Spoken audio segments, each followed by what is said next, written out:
यदि मैं 51 की जनगणना की बात करें और 51 की जनगणना यदि हम देखें स्वतंत्रता के बाद, तो ये निश्चित रूप से हम मुगलों के द्वारा गुलाम रहे, उसके बाद लगभग 200 साल अंग्रेजों के भी गुलाम रहे। तो इसलिए हमारी कोई सी भी व्यवस्था हो, अर्थव्यवस्था हो, सामाजिक व्यवस्था हो, वर्ण व्यवस्था हो, सब छिन्न भिन्न हो गई। उस समय जब पहली जनगणना हुई थी, उस वक्त भी महिलाओं का साक्षात्कार बहुत ज्यादा नहीं था, 8% था, तो पुरुषों का साक्षात्कार 27%। और महिलाओं की भागीदारी देश के विकास में भी बहुत कम था। महिलाओं का मुख्य कार्य खेती में सहयोग प्रदान करना, कृषि कार्य करना। तब से देखें हम कि महिलाओं की तरफ कांग्रेस ने कभी भी उनके सशक्तिकरण की तरफ ध्यान नहीं दिया। ये मुझे कहते हुए गर्व है कि महिला सशक्तिकरण के लिए पहली बार दमदारी से किसी सरकार ने काम किया है तो मोदी जी की सरकार ने 2014 के बाद से किया। यदि मैं बहुत सारी योजनाएं गिनाऊं, चाहे बेटी पढ़ाओ, बेटी बचाओ, बेटी पढ़ाओ हो, या प्रधानमंत्री आवास योजना में महिला का नाम भी होना आवश्यक है, या मैं कहूं कि स्ट्रीट वेंडर्स के लिए हमारी पीएम योजना, उसमें 80% महिलाओं को लोन मिलता है। तो महिला सशक्तिकरण के लिए मोदी जी की सरकार, एनडीए की सरकार ने जितना काम किया उतना किसी ने भी नहीं। और इसीलिए मोदी जी की इच्छा थी, सरकार की इच्छा थी, एनडीए की, कि एक ऐसा जल्दी से संशोधन लाए। तो संविधान में 131वां संशोधन जो लाए, उसका मुख्य उद्देश्य था, दो मुख्य बातें थी उसकी। पहला है लोकसभा सीट का विस्तार। अब मैं बता दूं कि 1973 में हमारी जनसंख्या थी 54 करोड़ और औसत लोकसभा सीट में मतदाताओं की संख्या 10 लाख होना चाहिए। एक टेंटेटिव एक गणित था। आज 140 करोड़ जनसंख्या है और आज भी हमारी लोकसभा सीटों की संख्या 543 है। अब उसके बहुत सारे कारण, उसके विस्तार में जाऊंगा तो मैं विषय से भटक जाऊंगा, और इसलिए आज बहुत ज्यादा जरूरी है कि लोकसभा की सीटों का परिसीमन भी किया जाए। अब परिसीमन में क्या क्या प्रॉब्लम आई, मैं समय हुआ तो जरूर बताऊंगा। अब इस सत्र में जो 131वां संशोधन आया, उसमें पहले तो लोकसभा की सीटों को 543 से बढ़ाकर 850 करना और राज्यों के लिए 815 और केंद्र शासित राज्यों के लिए 35, इस प्रकार उसका बंटवारा। फिर महिला आरक्षण और परिसीमन, महिलाओं को 33% आरक्षण देना, और उसके बाद 2026 के बाद की जनगणना की अनिवार्यता को हटाकर पहले ही परिसीमन शुरू करना। अभी अनिवार्यता 2026 की इसलिए थी कि जो हमारा 2023 में जो नारी शक्ति वंदन अधिनियम पारित हुआ था, उसमें एक शर्त थी कि 2026 के बाद की जनगणना के आधार पर परिसीमन हो और उसके आधार पर 33% महिलाओं को आरक्षण मिले। वो 2029 तक नहीं मिल पाता और वो 2034 पे जाता है। और इसलिए हमारे प्रधानमंत्री जी ने, हमारी एनडीए की सरकार ने सोचा कि क्या हम 2029 में महिलाओं को आरक्षण दे सकते हैं क्या, और इसीलिए ये संशोधन बिल आया था। इसके साथ दो और थे, डिलिमिटेशन बिल 2026 और एक केंद्र शासन वाला सेम बिल होता है। केंद्र शासन में जितने भी राज्य हैं उनके लिए अलग से बिल बनाया जाता है। तो कुल मिलाकर कहने का तात्पर्य यह था कि उद्देश्य बिल्कुल साफ था कि हम 2029 में महिलाओं को 33% आरक्षण देना चाहते थे और इसके लिए उनका हक था। हमको एहसान नहीं कर रहे थे। महिलाओं का हक था कि उन्हें उनका उनका हक दिया जाए। और यदि स्वतंत्रता के 76-77 साल बाद भी महिलाओं का हक नहीं मिले, तो इससे दुर्भाग्यपूर्ण बात क्या हो सकती है। मुझे लगता है कि मोदी जी की सरकार ने जो यह बिल लाए थे, ये सिर्फ महिलाओं को आरक्षण का लाभ मिले, महिलाओं को देश के निर्माण में उनकी भागीदारी हो। आप सभी जानते हैं कि महिलाओं के माध्यम से पहले आप सभी जानते हैं कि हमारे देश के प्रधानमंत्री दिवाली पे हमेशा सैनिकों के बीच जाते हैं और समय समय पर सेना के जवानों का मनोबल बनाने के लिए वो कभी नेवी के बीच में चले जाते हैं, कभी थल सेना के बीच में चले जाते हैं, कभी हमारी वायुसेना के बीच में चले जाते हैं। एक बार वायुसेना के बीच में गए, उन्होंने देखा कि जब वो हमारा नया जहाज जो हमने फ्रांस से खरीदा का वो परीक्षण करने गए तो सारे पायलट पुरुष थे। तो पुरुष थे पायलट, तो उन्होंने कहा कि महिलाएं नहीं चला सकती क्या? तो बोले हमारे यहाँ परंपरा नहीं है महिलाएं चलाएं। आपको गर्व होगा, पिछले दिनों जो हमने ऑपरेशन सिंदूर किया था, उसमें महिला पायलट की पहली बार देश के अंदर महिला पायलट को घुस के मार के आने का सौभाग्य अवसर दिया हमारे देश के प्रधानमंत्री मोदी जी। ये महिला सशक्तिकरण, महिलाओं पर विश्वास और महिलाओं का आत्मविश्वास बढ़ाने का एक बहुत बड़ा प्रयास है। माननीय आप सभी जानते हैं 16, 17, 18 अप्रैल में पार्लियामेंट में विशेष सत्र, जिसका मुख्य एजेंडा था नारी शक्ति बंधन अधिनियम, इसको प्रभावी बनाना और लोकसभा की सीटों का विस्तार भी करना था। मैं आपको थोड़ा सा पीछे ले जाना चाहूंगा। जब 2014 में देश की जनता ने मोदी जी को देश की बागडोर सौंपी थी, तो उनका सेंट्रल हॉल में पहला भाषण था और उस सेंट्रल हॉल के पहले भाषण में उन्होंने कहा था कि मेरी सरकार का मुख्य उद्देश्य होगा 4 प्रमुख केंद्रों के सशक्तिकरण करना। पहला केंद्र था किसान का सशक्तिकरण। दूसरा था महिलाओं का सशक्तिकरण। तीसरा था युवाओं का सशक्तिकरण। और चौथा वर्ग था गरीब की गरीबी हटाना। इसलिए जब वो प्रधानमंत्री जी की शपथ ली, उसके पहले ही उन्होंने सेंट्रल हॉल में इन 4 बातों की घोषणा कर दी। उसमें महिला सशक्तिकरण भी एक मुद्दा था और उसी के अंतर्गत आपने देखा होगा कि जनधन योजना, स्वच्छ भारत योजना में शौचालयों का निर्माण। हम पहले प्रवास करते थे, शाम को 6 बजे किसी भी गांव में प्रवेश किया, लाइन से महिलाएं लोटा लेके बैठी रहती थी। जैसे हम गाड़ी से प्रवेश करते थे, खड़ी हो जाती थी। आप समझ सकते हैं उनकी मानसिक स्थिति उस वक्त क्या होती थी।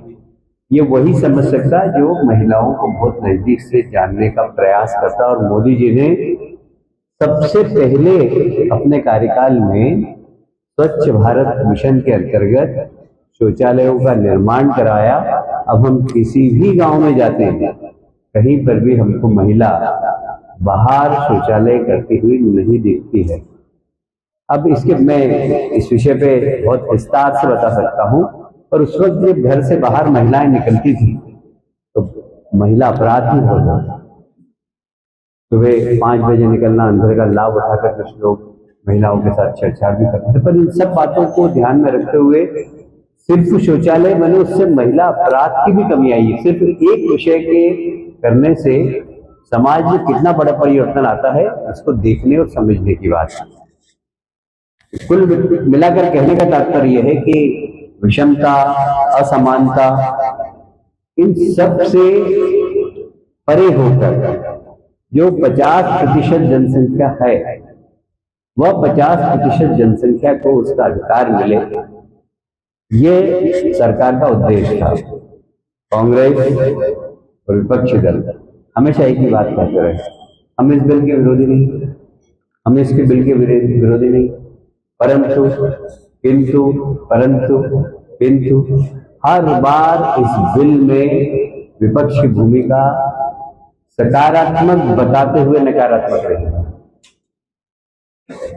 मैं इसको फिर से रिपीट करना चाहता हूं कि विपक्ष ने हमेशा जब भी बात की, हम इस बिल के विरोधी नहीं, पर आप देखेंगे अंत में उन्होंने जिस प्रकार का दृश्य पैदा किया और ये बिल गिरा तो पूरा विपक्ष एक साथ तालियां बजा रहा है, पूरे देश में झूम रहा है, खुशी मना रहा है, जैसे एक बहुत बड़ा उन्होंने तीर मार लिया, जबकि उन्होंने देश की महिलाओं का हक छीना, जो हक उन्हें स्वतंत्रता के बाद तत्काल मिल जाना चाहिए था। हो सकता है उस समय परिस्थिति नहीं हो, पर हमारी सरकार आने के बाद हमने तय किया था कि महिलाओं को जो उनका हक है वो मिलना चाहिए, और इसीलिए बिल लाए थे। कुल मिलाकर विपक्ष ने जिस तरीके से देश की जनता का अपमान किया है, विशेषकर महिला शक्ति का, वो अक्षम्य अपराध है। और मुझे लगता है कि इसमें हमारे देश की महिला शक्ति इसे कभी भी माफ नहीं करेगी। देखिए, और मैंने पूरी लोकसभा की बहस सुनी है और अनेक स्थानों पर पढ़ा भी। कांग्रेस ने अनर्गल आरोप लगाया। कांग्रेस ने कहा कि साउथ और नॉर्थ का झगड़ा कराने की कोशिश की, एक गलत नैरेटिव फैलाने की कोशिश की। उन्होंने कहा कि साउथ की सीट कम हो जाएगी। तब हमारे देश के गृह मंत्री जी ने खड़े होकर कहा कि यह परिसीमन या आरक्षण जनसंख्या के आधार पर नहीं होगा, राज्य को 50% सीटें बढ़ना चाहिए, किसी भी राज्य में उसकी जितनी सीट है, जिस राज्य की 20 सीटें उसकी 10 सीट बढ़ेगा, जिस सीट जहां 40 सीट है वहां 20 सीट बढ़ेगी। और इसलिए उन्होंने गलतफहमी जितनी भी फैलाने की कांग्रेस ने कोशिश की थी, उसकी एक एक गलतफहमी का उत्तर हमारे गृह मंत्री ने हाउस में दिया है। और इसके कोई कारण नहीं था कि इस बिल को पास नहीं होना चाहिए, पर विपक्ष की संकीर्ण मानसिकता, वो महिलाओं को अधिकार देना नहीं चाहते। और ये आज की नहीं है, मैं आपको इतिहास के पन्ने उठाकर बताना चाहता हूं।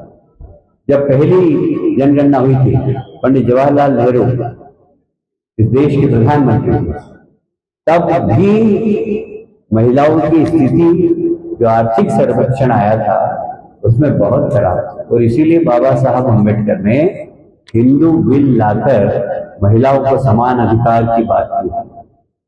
जब उन्होंने उस बिल को पेश करने की कोशिश की, पंडित जवाहरलाल नेहरू जी ने मना किया, तो बाबा साहब अम्बेडकर ने उनके नेहरू जी के मंत्रिमंडल से इस्तीफा दे दिया, सिर्फ इसी बिल कि महिलाओं को समान अधिकार मिलना चाहिए। इस बात को लेकर बाबा साहब अम्बेडकर नेहरू जी के मंत्रिमंडल से अलग हो गए। ये कांग्रेस की मानसिकता शुरू से, ये अभी प्रारंभ नहीं, कि अभी हो गया। और इसका उस बिल को पूरा गिराने का जिम्मेदारी है तो कांग्रेस की है और उसके सहयोगी दलों की। और इसलिए विपक्ष के इस कृत्य की हम लोग निंदा करते हैं। और इससे संबंधित कोई प्रश्न हो तो आप जरूर मुझसे पूछ सकते हैं। प्रधानमंत्री नरेंद्र मोदी को आतंकी करार दिया है, तो बीजेपी का क्या स्टेप है? देखिए, मुझे लगता है कि मल्लिकार्जुन के प्रमाण पत्र की मोदी जी को आवश्यकता नहीं है। वह इस देश के अंदर पहला चुनाव नहीं जीते, दूसरा चुनाव नहीं जीते, वो तीसरा चुनाव जीते और चौथा चुनाव भी जीतेंगे, तो जनता का प्रमाण पत्र की आवश्यकता, जनता उन्हें प्रमाण पत्र दे रही है। जहां तक मल्लिकार्जुन जी का सवाल है और पूरी कांग्रेस का सवाल है, जिस प्रकार शब्दों की दरिद्रता के कारण इस देश के प्रजातंत्र को उन्होंने कलंकित किया है, चाहे वो राहुल जी प्रधानमंत्री को तू तू करके बोलते हैं, ये हमारे संस्कार थोड़ी है। हम तो कभी सोनिया नहीं बोलते, हम सोनिया जी बोलते हैं। वो बोलते हैं नरेंद्र सरेंडर, प्रधानमंत्री वो इस देश के। क्या इस प्रकार की भाषा बोलना चाहिए किसी दल के व्यक्ति को? हम राहुल जी बोलते हैं, हम नेहरू जी बोलते हैं, हम भी बोल सकते हैं जवाहर, हम भी बोल सकते हैं राजीव, हम भी बोल सकते हैं राहुल, हम भी बोल सकते हैं सोनिया, पर ये हमारे संस्कार नहीं, ये कांग्रेस के संस्कार है। और कांग्रेस बोल सकती है, कुछ भी बोल सकती है, उनके पास शब्दों की दरिद्रता का प्रमाण पत्र है। मैं फिर इसको रिपीट कर रहा हूं, कांग्रेस के पास शब्दों की दरिद्रता है। हिंदी इतनी अच्छी भाषा है, इतनी रिच भाषा है, इसमें इतने खूबसूरत शब्द है, पर उनको शब्द नहीं मिलते शब्दकोश में। ये उनके संस्कार है, उनकी संस्कृति। बहुत बहुत धन्यवाद।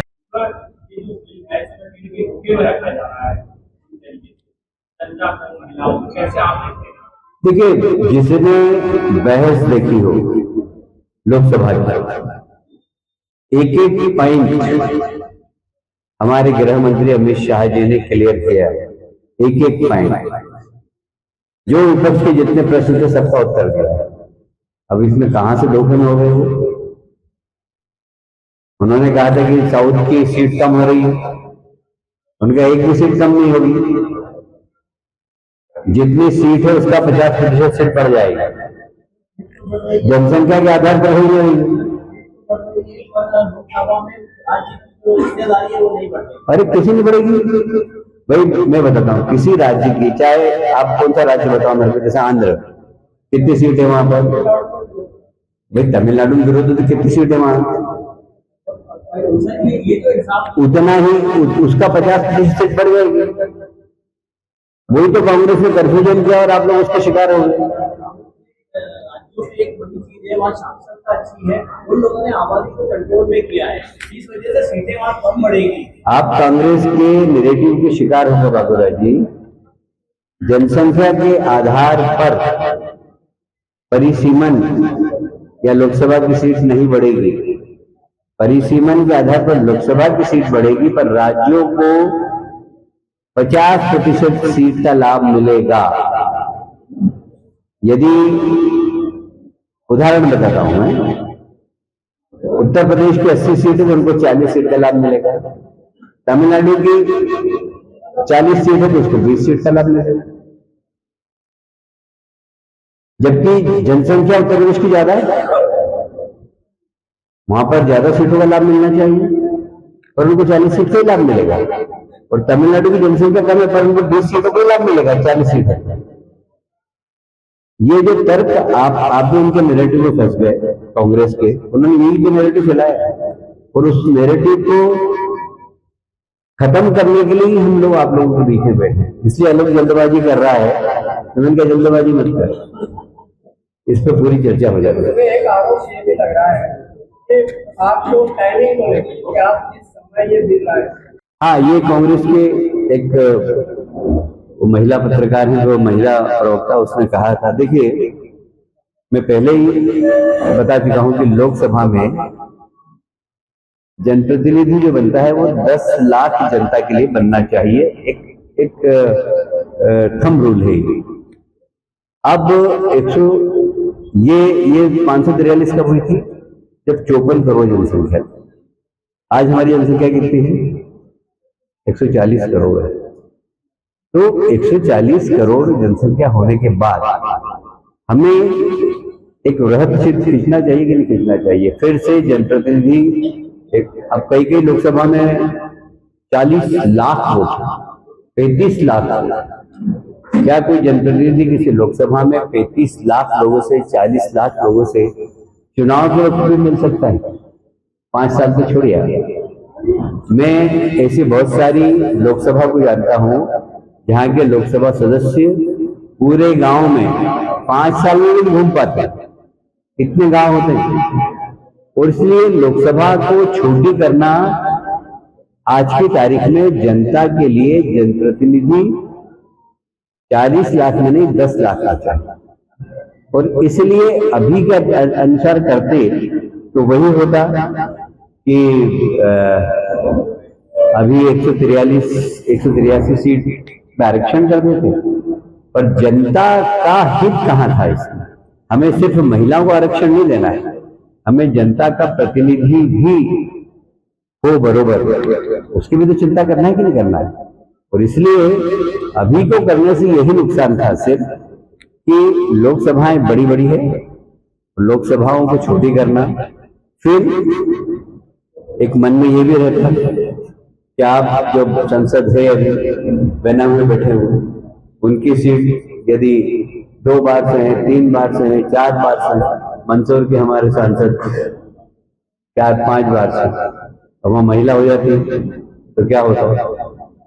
भाई जितनी आरक्षण में सीट महिलाओं की चाहिए उतनी सीट बढ़ाने का काम मोदी जी ने किया, तो किसी को तकलीफ ही नहीं होती। अभी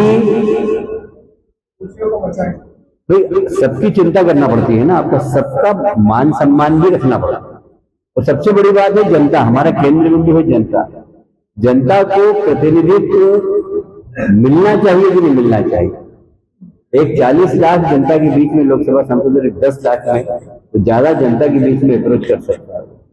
इसलिए जरूरी था कि लोकसभा छोटी हो, सीटों की संख्या बढ़े और किसी को ये नहीं लगे कि मेरी सीट आरक्षित हो गई। जितनी सीट बढ़ने वाली है उतनी सब नई सीट बनी।